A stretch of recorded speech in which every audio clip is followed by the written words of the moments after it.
Ah, poor Sana, having her designs ripped off by wannabe mainstream build characters. Next thing we know, Lady Mascara Kawaguchi the 7th or whatever her name is, will be piloting a black, red and gold version of the Gundam Valkyrie against the Law Gundam, and still lose pathetically. What is going on guys, MJ2005 Gundam here, and today I'm going to be reviewing the high-grade Gundam Perfect Strike Freedom Rouge from Gundam Build Metaverse, a respec model of Sana's Perfect Strike Freedom. It was built by Mask Lady and flourished with the Strike Rouge paint scheme, as an homage to the original builder. I needn't say much here, since this kit is literally just a recolor of the high-grade Gundam Perfect Strike Freedom from 2022 with no added bells and whistles, unlike the Breaker Battlogue color variants. So, you get the same 12 runners, wire, and sticker sheet of the original kit with altered visuals. Though I will say this, the build is simple enough besides the occasional tiny pieces, and the new paint scheme both simplifies the cleanup process with the light pinks, but also complicates it with the rusette and black. Otherwise, its roots in the high-grade Cosmic Era Strike Freedom are more than evident, though that sense of familiarity is mixed with a substantial dose of freshness, so I believe everybody should be able to handle the build while having fun. And since the original video was made during my transition to my current style, I'll be treating this full review as a semi-redux. You can still check out the original if you fancy though. If you know anything about Sana Miyama from Breaker Mobile, then I doubt you'd argue that this is the unit she should have used instead of the classic strike colors. Nevertheless, the Rouge retains the sharp proportions of the original kit, while the new paint scheme provides a uniform and softer color scheme some might prefer to the original.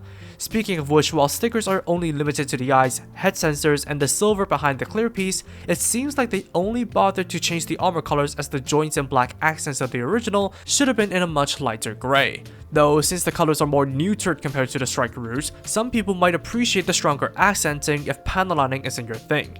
Seam lines and nut marks are either hidden or easily cleaned away thanks to the gate placements, though I find the ones on the Dragoons are still as troublesome as ever, which doesn't benefit the dominating visuals of the super multiple assault striker. It spans about 29 cm as its widest and causes space problems and almost makes the entire unit look disproportionate. Nonetheless, while I'd say that it's casually displayable out of the box, those aiming for accuracy might want to lighten the grey and give it a dash of panel lining. For articulation, the ball and hinge neck joint supports a wide range of head movement and a solid connection. The ball jointed shoulders are on a forward swinging socket, while the arms can move out to different degrees on each side due to the attachments. There's a bicep swivel, double jointed elbows, and ball jointed wrists. The ball jointed abs support wide crunches, while the waist can rotate all the way. All the skirts can move away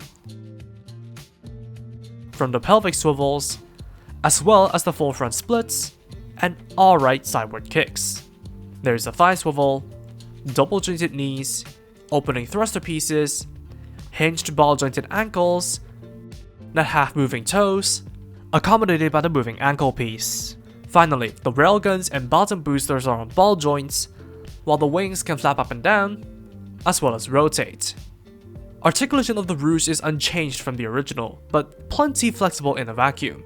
Though due to the large backpack that is heavier than the body, it will have issues standing on the ground unless supported by the boosters. The backpack connection is also so sturdy that the chest itself will start to come apart if you pose it with the backpack attached, so I recommend taking it off before messing with it. Accessory wise, the Rouge has the same set of holding and open hands. Weapons begin with the railguns on the backpack that can spin forwards and unfold for use. On a related note, the Super Dragoons can dismount from the backpack, though there isn't any innate way to display them separate from the Gundam.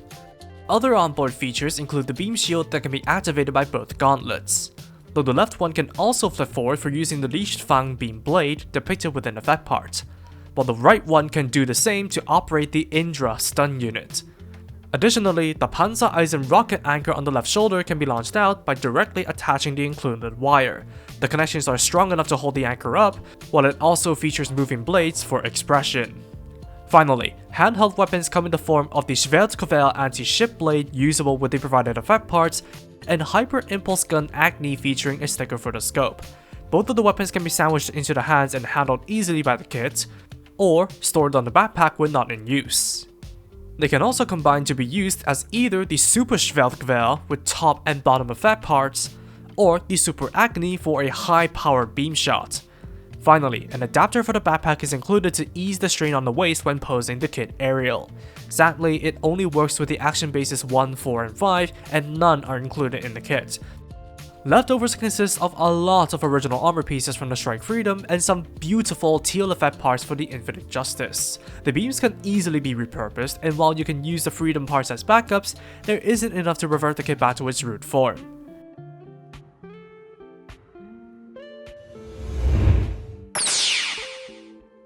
Despite the change in the ranking system, what I said about the original applies to the high-grade Perfect Strike Freedom Rouge. It's a kit that is simple to build and looks sharp with few stickers and decently functional mechanics, though the occasional nut marks like on the Dragoons and the overall kits being cumbersome to handle are what really drag it down, with the wide wingspan and lack of an included action base not helping either. Though, besides the inaccurate grey, a lot of people might get this just for the uniform color scheme, changing their mind about the design, and that's fair enough. If you're one of those who have yet to experience the Perfect Strike Freedom mold, this might be your opportunity. In the end, I'd recommend it about just the same as the original one, but it's all down to personal preference which color scheme you'd go for, and the faults of this kit can be more attributed to the design rather than the engineering. And that's all from me. Thank you for watching, drop a like and comment if you did enjoy the video, subscribe for more content like this, and feel free to follow me on social media with the links down below. That said, take it easy, stay safe, and I'll see you all in the next video. Peace out guys, bye bye.